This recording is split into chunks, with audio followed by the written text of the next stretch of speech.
자, 이번 시간 이어서 금치사 증권투자 권유대행님 패스코드 제1회 해설특강 네 번째 시간 강의 진행하도록 하겠습니다.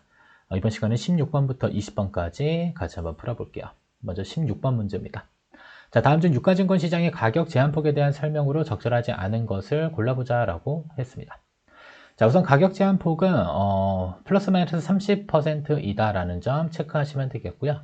그 다음에 주식 가격이 전일 종가 대비 30% 이상 상승하더라도 30%까지만 상승할 수 있고, 반대로 전일 종가 대비 가격이 30% 이상 하락하고 싶어도 마이너스 30%까지 제한되어져 있는 제도로 생각을 하시면 될 것 같습니다. 자, 그러면 개념을 한번 보시면, 자, 상장증권의 가격이 하루에 변동할 수 있는 등락폭을 결정한 겁니다. 그래서 상하 일정 범위로 제한한다. 아셨죠? 자, 위로 솟는 게 아니라 상하입니다. 아셨죠? 상하 일정 범위. 여기서 말하는 일정 범위는 플러스 마이너스 30% 체크하시면 되겠고, 그래서 가격 제한폭은 유가증권 시장과 코스닥 시장이 동일하게 플러스 마이너스 30%가 적용이 되는구나 라고 보시면 되겠고요. 자, 그다음에 예외가 적용되는 부분들이 있습니다. 자, 우리가 이제 상장 폐지되기 이전에 정리 매매에 들어가는데요. 그래서 이러한 가격 변동폭이 큰 정리 매매 종목이 있어서는 가격 제한폭을 적용하지 않고요. 자, 그다음에 주식 워런트 증권, 그다음에 신주 인수증권 관련된 부분들도 마찬가지로 가격 제한폭이 적용되지 않는구나라고 보시면 되겠고, 자, 그 다음에 레버리지 ETF라고 하는 게 있습니다. 일단 레버리지 상품은 우리나라는 2배 추종하는 상품들이 있어요. 자, 그러면 2배 추종이라고 하는 것은 만약에 코스피 지수가 1% 상승하게 되면 이런 레버리지 상품은 2% 상승하게 되고요. 반대로 코스피 지수가 1% 하락했었을 경우에는 이러한 레버리지 상품은 마이너스 2%로 하락하게 되는 그러한 상품들입니다. 그래서 이러한 상품들의 가격 제한폭은 그 레버리지 비율에 따라서 같이 연동됩니다. 그래서 우리나라 유가증권 시장 플러스 마이너스 30%인데 레버리지 상품의 경우는 여기에 2배에 해당되는 플러스 마이너스 60%의 가격 제한폭을 갖게 되는구나, 이렇게만 볼 수가 있겠습니다. 자, 그러면 다시 위로 올라가서 보도록 할게요. 첫 번째, 자, 가격 급등락을 완화하기 위해 기준 가격 대비 플러스 마이너스 15%로 제한하는 게 아니라 유가증권 시장과 코스닥 시장은 30%, 자, 그 다음에 코넥스 시장, 중소기업 전용 시장은 15%입니다. 자, 그리고 KOTC 시장, 장외 시장인데요. 자, 얘는 30%. 자, 그러면 외울 거는 일단 30%가 기준인 거죠. 자, 그리고 코넥스 시장, 중소기업 전문 시장의 경우는 플러스 마이너스 15%가 적용된다. 이렇게 체크를 해 주실 필요가 있겠습니다. 아무튼 유가증권 시장, 코스닥 시장은 플러스 마이너스 30%의 가격 제한폭이 적용된다. 1번이 틀렸으니까 정답 1번입니다. 자, 2번. 자, 주식 예탁증서, 그 다음에 상장지수 펀드, 상장지수증권, 수익증권은 뭐다? 가격 제한폭이 적용된다. 그래서 적용되는 것을 외울지, 적용되지 않은 것을 외울지는 여러분들이 선택하셔야 되겠습니다. 자, 세 번째. 정리 매매 종목은 어떻게 된다? 가격 제한폭에 적용을 받지 않는다. 여기 추가로 ELW, 그 다음에 신주 인수권 증서, 그 다음에 신주 인수권 증권. 자, 이런 부분들은 뭐다? 가격 제한폭에 적용을 받지 않는구나. 그래서 둘 중에 하나를 외우십니다. 암기. 자, 그리고 레버리지 ETF의 경우는 배율만큼 가격 제한폭이 확대된다. 그래서 우리나라는 2배까지는 있습니다. 현재 2배까지 있으니까 이러한 레버리지 상품의 경우 2배다라고 한다면 플러스 마이너스 60%까지 가격 제한폭이 확대될 수 있다. 이렇게 볼 수 있겠습니다. 그래서 정답은 1번으로 체크를 해 주시고요. 자, 다음은 17번 문제 보도록 하겠습니다. 자, 다음 중 시장 관리 제도에 대한 설명으로 거리가 먼 것을 골라보자 라고 했습니다. 그래서 서킷 브레이커스인데 이것도 내용을 보도록 할게요. 보겠습니다. 자, 보시면 시장 상황이 급격히 악화되는 경우, 악하니까 이거는 하락과 관련된 부분입니다. 아셨죠? 악하니까 하락과 관련된 부분이다. 그래서 악화될 경우 시장 참여자들에게 냉정한 투자 판단의 시간을 제공합니다. 그래서 일정 비율만큼 하락하게 되면 일단은 매매 거래가 중단됩니다. 고민을 하라는 거죠. 팔 것인가 아니면 그대로 보유할 것인가, 이런 부분으로 생각하시면 돼요. 그래서 투자 판단의 시간을 제공하기 위해 증권시장 전체의 매매 거래를 일시적으로 중단하는 제도이다. 그래서 특징은 뭐냐면 주가가 급락, 하락했었을 경우에만 발동한다라고 보시면 되겠습니다. 아셨죠? 급락 또는 급등 시에 모두 발동한다 이러면 틀린 문장이고요. 자, 발동 요건이 있습니다. 주가 지수가 전일 종가 지수와 대비해서 8%, 15%, 20% 외워야 되겠죠. 상승이 아니라 하락하여 또 다른 1분간 이것도 외워야 됩니다. 됐죠? 그래서 8%, 15%, 20% 하락하여 1분간 지속될 경우, 자, 몇 분 동안 정지가 되냐면 20분 동안 정지가 됩니다. 됐죠? 그리고 하루에 한 번, 1회 한에서 발동하고요. 장 종료 40분 전 이후에는 발동하지 않는 특징을 가지고 있습니다. 그래서 발동 효과는 뭐냐면 20분간 일단 중단되고요. 자, 만약에 20% 이상 하락해가지고 발동됐을 경우에는 그날 시장은 종료됩니다. 됐죠? 그래서 8에서 15% 하락해서 만약에 서킷 브레이커스가 발생됐다라고 한다면 이때는 20분간 매매 거래가 중단이 되고요. 자, 20% 이상 하락해서 만약에 시비가 발동하게 되면 그때는 더 이상 주식 거래 할 수 없습니다. 그냥 당일 장을 종료시켜 버린다. 자, 그리고 발동 해제와 관련된 부분. 자, 일단은 매매 거래가 중단됩니다. 20분. 자, 그 다음에 다시 매매 거래가 재개되겠죠. 자, 그러면 재개될 경우에는 자, 10분간 호가를 접수를 합니다. 그러니까 보통 우리가 이제 그 사고 팔고 할 때는 접속 순서에 따라서 매매 순서에 따라서 사고 팔고를 할 수가 있는데, 자, 일단은 20분이 경과된 이후에 매매 거래가 재개되는데, 자, 10분 동안은 호가를 계속 모아 놓습니다. 호가를 모아가지고, 자, 매수 호가와 매도 호가를 모아서 한꺼번에 체결하는, 즉, 단일가 매매 방법에 의해서 결정이 된다. 그 다음에는 접속 매매. 우리가 흔히 말하는 매매가 접속 매매입니다. 그냥 매매 시점에 따라, 그러니까 시작 시점, 그러니까 먼저 매수한 사람들에 의해서 가격이 일치하면 계약이 체결되는 걸 일반적으로 그냥 접속 매매로 볼 수가 있겠는데, 일단 얘기하고 싶은 건 그게 아니라 일단 발동이 해제가 되면요, 일단은 10분 동안은 단일가 매매 방법에 의해서 호가가 결정된다라고 보시면 되겠고요. 그 이후에는 그냥 동일하게 접속 매매 방법으로 매매를 체결한다라는 내용을 정리만 하시면 될 것 같습니다. 자, 그러면 1번 선택지부터 볼게요. 거리가 먼 것을 고르는 겁니다. 자, 주가지수가 전일 종가 대비 8%, 15%, 20% 이상 하락입니다. 자, 근데 하락해서 5분간 지속되면 너무 많이 지속되는 거겠죠. 1분간입니다. 아시죠? 1분간 지속되면 어떻게 된다? 20분 동안 거래가 정지된다. 이것까지 추가로 연결해서 외우면 좋습니다. 두 번째, 20% 이상 하락했다. 자, 그러면 당일 장은 종료된다. 외울만 하겠죠. 그래서 8%, 15% 이상 하락의 경우는 20분간 매매 거래가 중단되는 것이고요. 만약에 20% 이상 하락하면 그날 장은 종료가 됩니다. 세 번째, 매매 거래 중단 후 20분이 경과된 후 매매 거래를 재개하는데 10분 동안은 단일가 매매. 그렇죠? 단일가 매매 방식으로 체결이 된다라는 사실도 체크하시고요.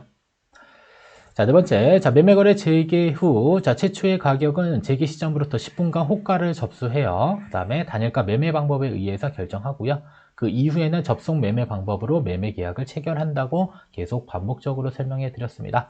그래서 17번에 정답 1번으로 체크를 하시면 되겠고요. 자, 서킷 브레이커스는 하락했었을 때 발동하는 것입니다. 아셨죠? 자, 다음은 자, 18번 문제로 가겠습니다. 자, 보시면 다음 중 프로그램 매매 호가, 이건 사이드카와 관련된 부분입니다. 그래서 프로그램 매매 호가의 효력의 일시 정지 제도에 대한 설명으로 적절한 것을 골라보자 라고 했습니다. 자, 그럼 마찬가지로 이것도 이론 살펴보고 우리 문제풀이 진행하도록 할게요. 자, 일단은 자, 프로그램 매매 효과 효력 일시 정지 제도, 사이드카라고 하는데요. 자, 이거는 선물 시장과 관련된 부분입니다. 자, 파생 상품 시장에서 자, 선물 가격이 급등락할 경우, 그러니까 상승 또는 하락할 경우에 자, 프로그램 매매가 주식시장에 미치는 충격을 완화하기 위해 주식시장 프로그램 매매 효과의 효력을 일시적으로 정지시키는 제도를 뭐라 그런다? 사이드카라고 합니다. 자, 그러면 아까 서킷 브레이커스와 다른 점은 일단은 파생상품 시장에 적용되는 거고요. 그 다음에 서킷 브레이커 10이라고 하죠. 얘네들은 하락했을 때 반응하는데 이것은 상승 또는 하락했을 때 모두 반응한다라고 보시면 되겠고, 자, 그다음에 발동 기준이 두 가지로 구분되어져 있습니다. 일단 유가증권 시장 기준으로 보시면 자, 코스피 200 지수 선물 가격이 기준가 대비 5% 이상 변동하여 1분간 지속되는 경우. 그래서 일단 5%, 유가증권 시장은 5% 변동 1분간 지속. 변동이라고 하는 것은 상승 또는 하락입니다. 자, 두 번째, 코스닥 시장의 경우는 코스닥 150 지수 선물, 그러니까 선물 가격이 있고 현물 가격이 있습니다. 이게 좀 잘 기억하셔야 하니까 우리가 파생 상품을 만들 때 기초 자산으로 활용하는 건 대부분 선물 가격이에요.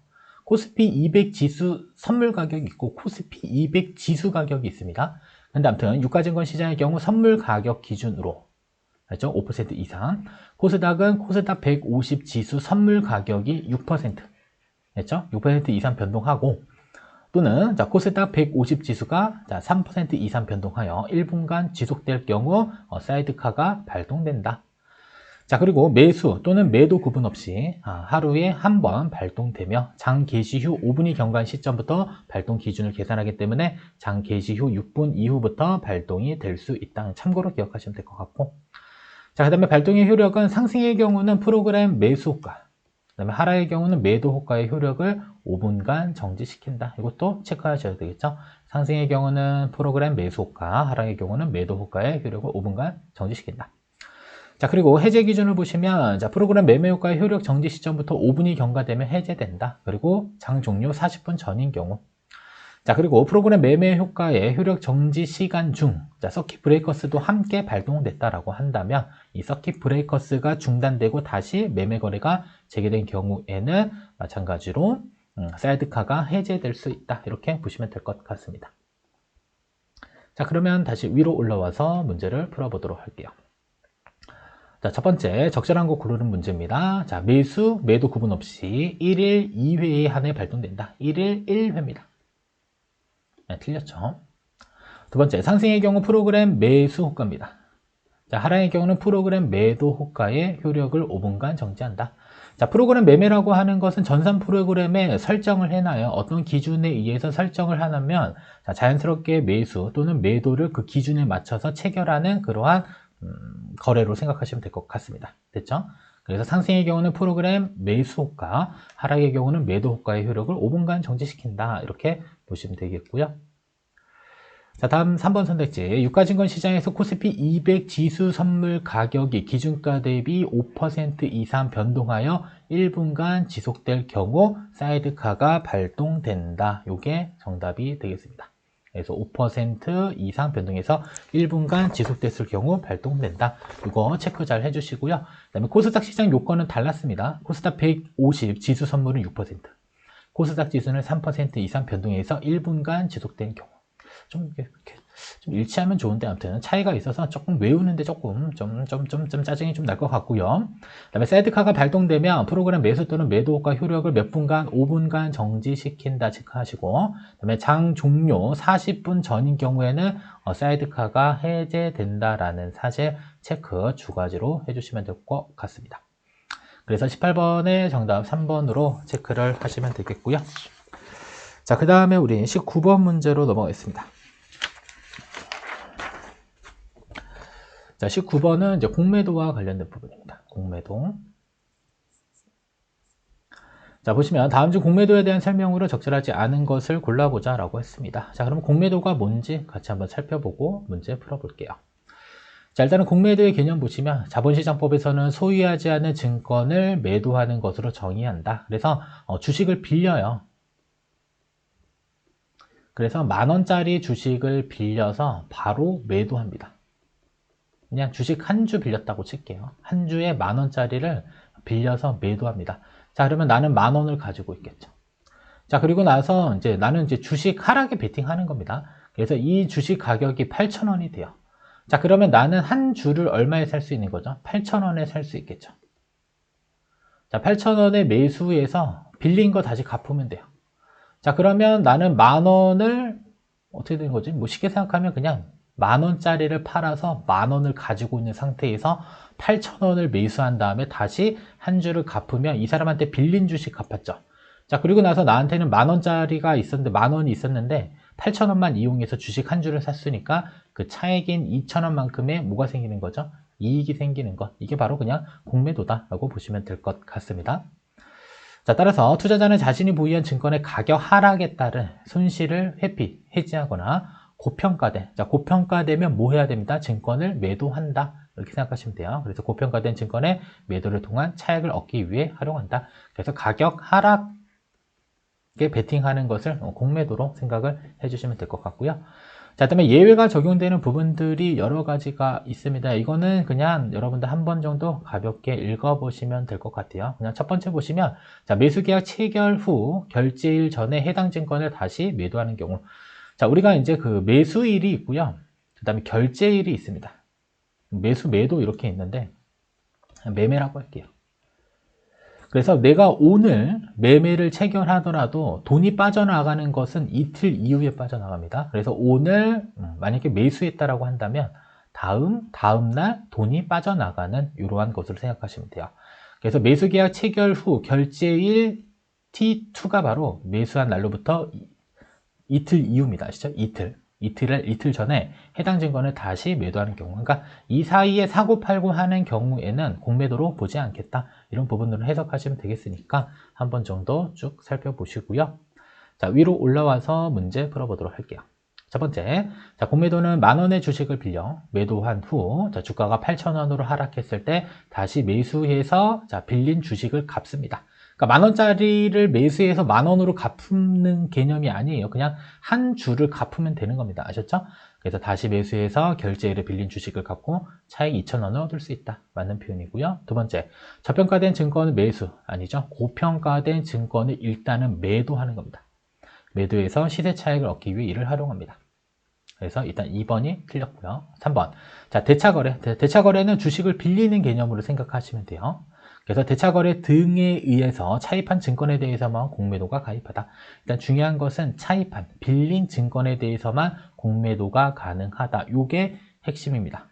알죠? 아, 차입하지 않은 증권에 대해서 공매도가 가능한 것은 아니구나 라고 보시면 될 것 같고요. 그 다음에 차입의 개념은 대주거래와 대차거래 이렇게 두 가지가 있으니까 보시면 돼요. 그래서 대차는 빌리는 거, 대주는 우리 신용으로도 주식을 구입할 수가 있겠죠. 이런 것도 체크하시면 되겠고, 그 다음에 또 하나 문장, 무차입 공매도는 불가능하다. 따라서 차입한 증권에 대해서, 빌린 증권에 대해서만 공매도가 가능하다. 그래서 무차입, 차입하지 않는 증권에 대한 공매도는 불가능하다. 체크하시면 되겠죠. 자, 두 번째, 원칙적으로 직전 가격 이하의 가격으로 호가할 수 없다. 이게 내용이 조금 길게 설명하면 복잡한데 그냥 단순하게 일단 외우시는 게 좋습니다. 그래서 공매도 호가의 가격 제한이 있어요. 그래서 원칙적으로 직전 가격 이하의 가격으로 호가할 수 없으나 가격이 상승할 경우에는 직전 가격으로 호가할 수 있다.